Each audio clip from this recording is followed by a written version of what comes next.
On today's episode of Powerhouse, we're bringing you a special feature in honor of International Women's Day, which was last Friday, March 8th, and Women's Month, which is the whole month of March. This special feature spotlights two industry powerhouses. HousingWire editor-in-chief Sarah Wheeler leads a conversation with First American Financial Corporation Deputy Chief Economist Odeta Kushi. In this conversation, Sarah and Odeta talk about homeownership among single female head of households and what's in store for the spring home buying and selling market. This is an incredible conversation that brings insight to some demographic trends that are happening in the housing market and what home buyers, sellers, lenders, and real estate professionals can expect in the coming months. I hope you enjoyed this episode with Sarah Wheeler and Odeta Kushi.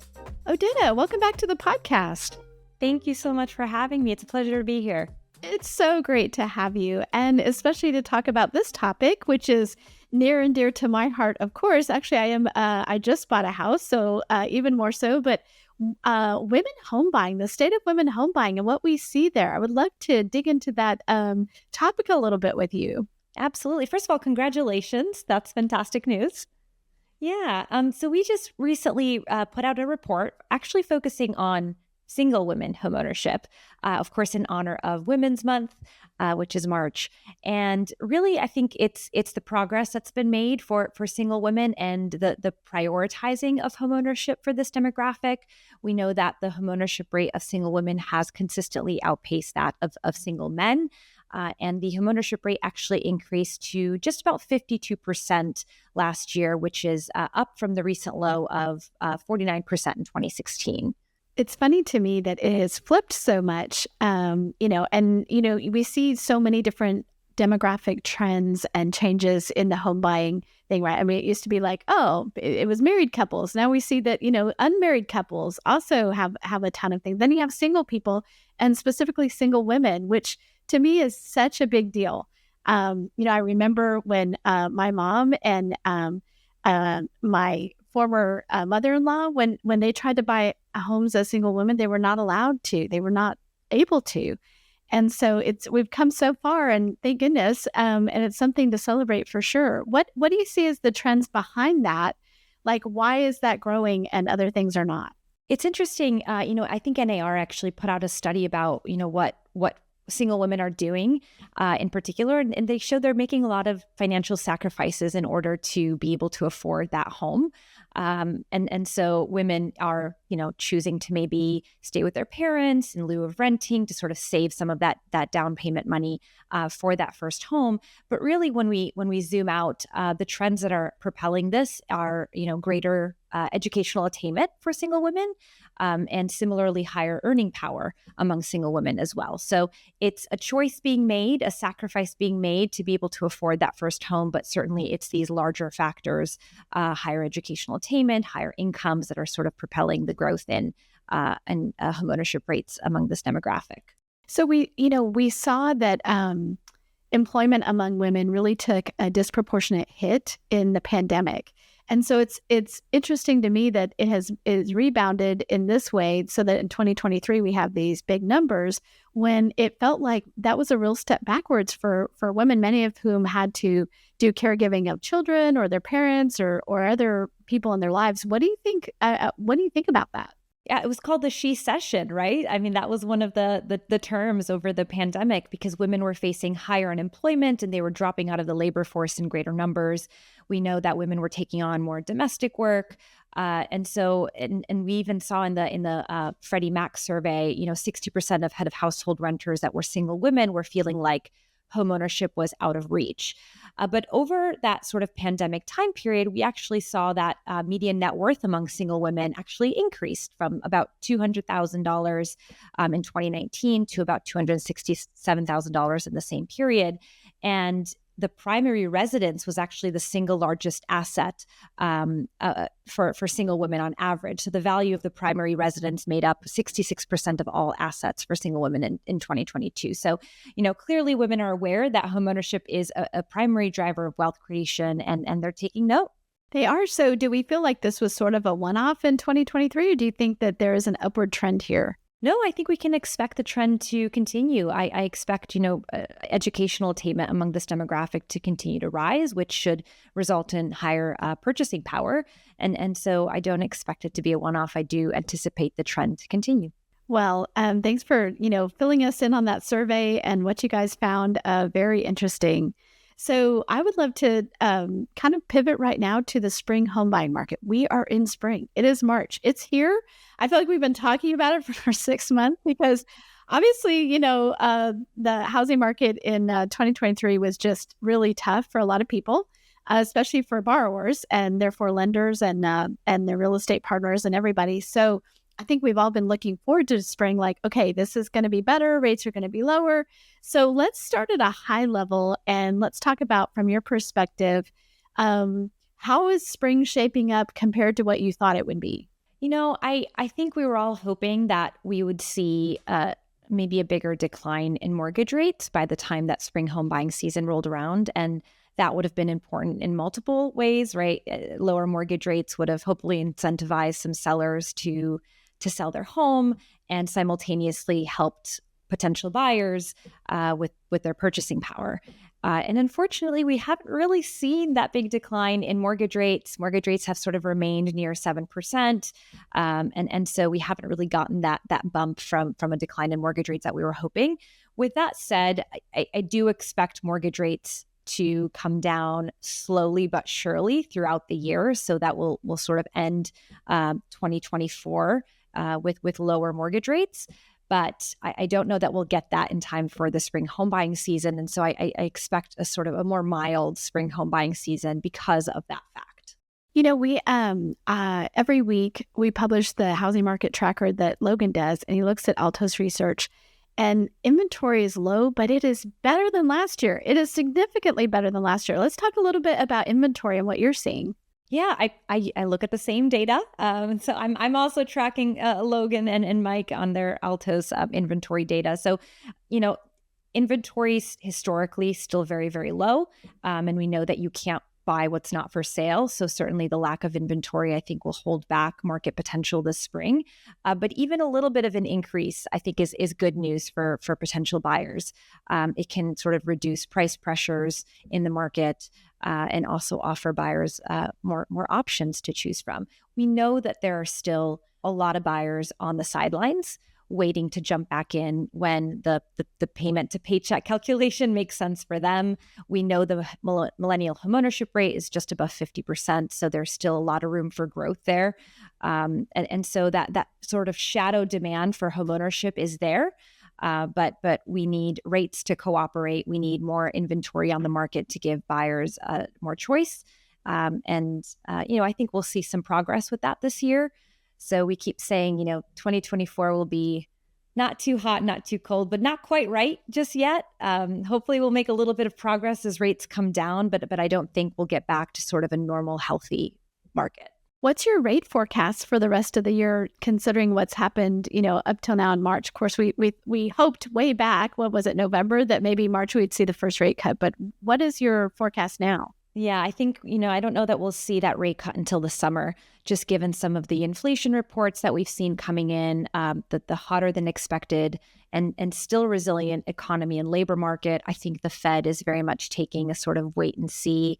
We're in no rush to cut rates sort of approach. So I think the market is sort of coming together and saying, well, we probably won't see rate cuts until June. And so with that, I don't think that we'll see major moves in mortgage rates until the summer as well. So, we were saying that we could see rates come down to 6% by the end of 2024. I still think that that's feasible. I still think that that's a scenario that could play out, is rates sort of approaching that 6% by the end of the year. I think it's so interesting to look at, of course, we've, looked at the Fed and what they're saying. We've dissected, like, this is what they said on this, the 60 Minutes interview, I thought was very informative because the cautiousness, the caution that Powell has. And to me, it seems like, I'm not an economist. I don't have his job. No one would want me to have that job. But it just felt like it was overly cautious given other things. And so, with the inflation report we got just today, the CPI report for February, can you say how you think that's going to play into this? I don't know that it moves the needle too much. I think it probably makes them feel more comfortable in their decision to be cautious and patient. And I think every report, or the latest reports, have sort of reaffirmed to them that patient stance is the right way to go. Their biggest fear is inflation reacceleration, like a 1970s style inflation reacceleration. And so they would rather err on the side of caution than allow that to happen. What they don't want to do is cut rates and then have to raise rates again. That's really the scenario that they're trying to avoid. And so, the patient stance, the data-driven stance stays, I think. But I still think generally the markets and the Fed are expecting rate cuts this year. So that's sort of the light at the end of the tunnel for the industry. What do you see as some of the opportunities that lenders are taking, or maybe borrowers are taking right now to make sure that people get into homes? Well, from a borrower's perspective, if you can't get into the market right now, this is an opportunity to pay down your debts. This is an opportunity to really sort of study what it is that you want. It's an opportunity to save for that down payment. And so, it can pay to wait, right? That's sort of the more optimistic take on this market, because certainly I know even in my own circle of friends, there's a lot of people that are interested in buying that first home. And so the way I always tell it to them is just, this is an opportunity to just get yourself in the best position possible to make that first offer when that time comes, when that perfect home comes around. And it will. It's just patience. It is patience. So, you mentioned millennials and that we're only seeing, about 50% homeowners, homeownership rate, which is crazy. So what about Gen Z? Gen Z is so different, and it feels like almost they're ready to go. Yeah, Gen Z, we don't have a lot of data on Gen Z just yet. I'm waiting for that data to sort of see. But I think they are looking like the millennials in a lot of ways. I think they're going to be, a very educated generation, probably staying in school longer, probably prolonging those lifestyle decisions that historically have been highly correlated with buying the first home, getting married, having kids. I think we can probably expect those trends to continue, which is good because that means we've learned from the millennials. Everyone was up in arms in 2015, 2016, like millennials are never buying homes. Because we were looking around at millennials in their 20s and saying, well, your homeownership rate is way below what Gen X and baby boomers were in, at the same age. And that's just because they were doing it later in life. So when you look at that 40-year-old millennial now compared to Gen X, that homeownership rate differential is a lot narrower. So we know that millennials are interested in homeownership. They're just doing it later in life. And I think now we can learn from that pattern and maybe not freak out as much when Gen Z maybe does the same, although maybe Gen Z won't be in the same sort of like inventory environment that the millennials found themselves in, right? So what is the Gen Z equivalent to avocado toast for millennials? What are we going to be like? Oh, well, they just need to stop spending money on X and then they'd have enough money to buy a house. I wonder what that is. I am curious. I think we'll have to do some polling. But yes, avocado toast is definitely the millennial. We own that one. We'll have to put out a poll to the Gen Zers what they think that is. What do you think? I don't know. It'd have to be something tied to social media, though. But maybe it's like, well, if you weren't on social media so much, you'd have time to do this. But actually, I love Gen Z. One of my kids is Gen Z. I think they're amazing, and I don't want to throw shade on anybody. No, they're movers and shakers. Gen Z, I'm a big fan. But yeah, you're right. It has to be tied to social media or something like that. But I don't know what it is. I think what we learn with the millennials is it all comes back to household formation. Why do people want to own a home? It really comes down to, of course, it's a great investment. We just talked about single women.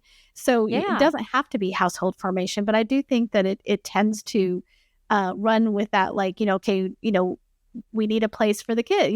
We're thinking about schools. As long as schools are tied to housing in the U.S., and I know they're not everywhere in the U.S., but mostly, I think that's why you think about household formation before you buy a house.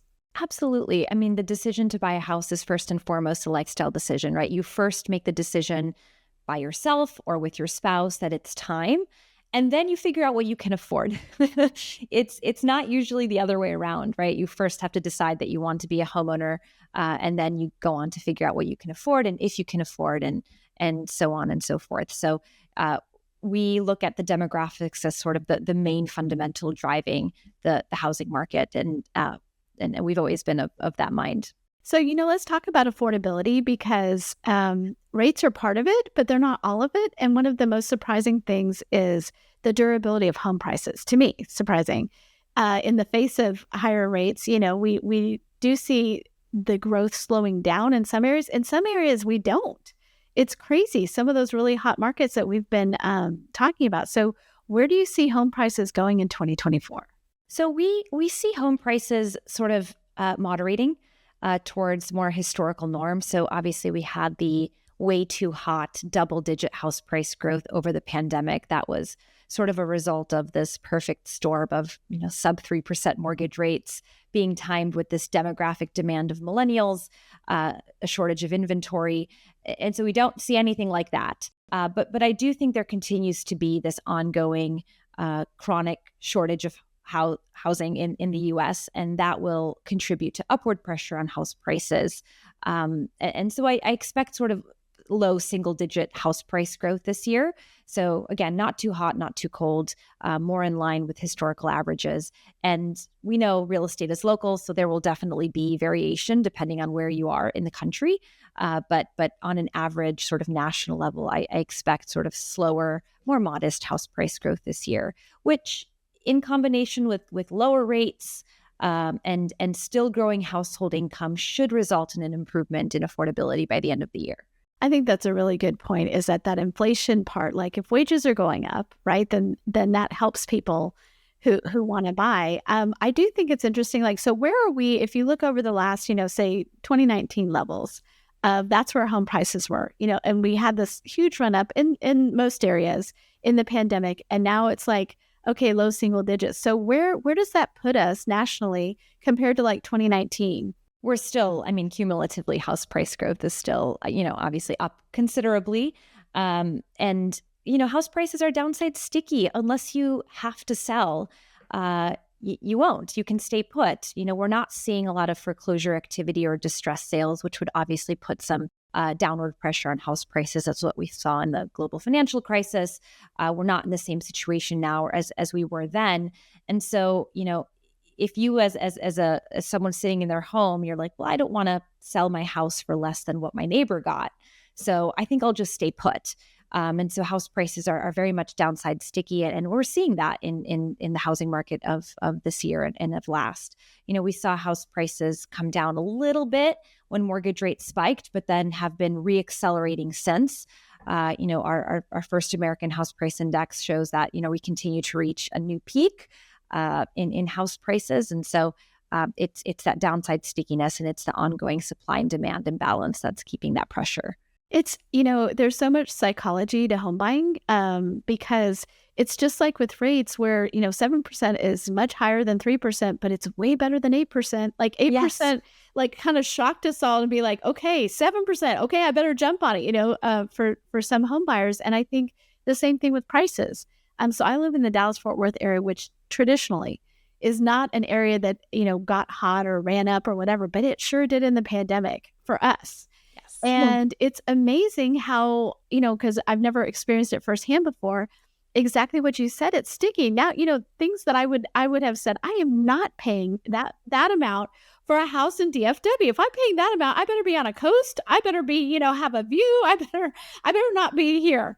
And you know what? I absolutely did buy that house for that price. And I am not on the coast because, your expectations change, your experience changes, the people you talk to, and what is available. If you want to buy, you're going to have to, figure that out. And knowing that mostly it goes up. Nothing always goes up, but it's not like there's some big home price crash coming. Right. We're not expecting that, just given the fundamentals of this market. But also, you're right. It's behavioral economics really playing out in real time. We're seeing anchoring bias, right? We're seeing people that are sort of anchored to 3% mortgage rates, although I do think that expectation is changing now that we've been in this sort of 7% environment for some time. But we were seeing that for a long time. Are people saying, well, should I hold out because rates are going to come back down to 3% again? And you see it in a lot of different directions, I think, in the housing market. But, I always say you can't time the market. You just can't, right? Because even if rates come down, well, maybe then it will get really competitive again. And so the lower rates will be offset by higher house prices that are a result of more bidding wars. And so it's really hard to time the market. My suggestion has always been, if you find a house you like at a price you can afford that you feel comfortable with, I think that's all there is to it, because it's just really difficult to, quote unquote, time the market.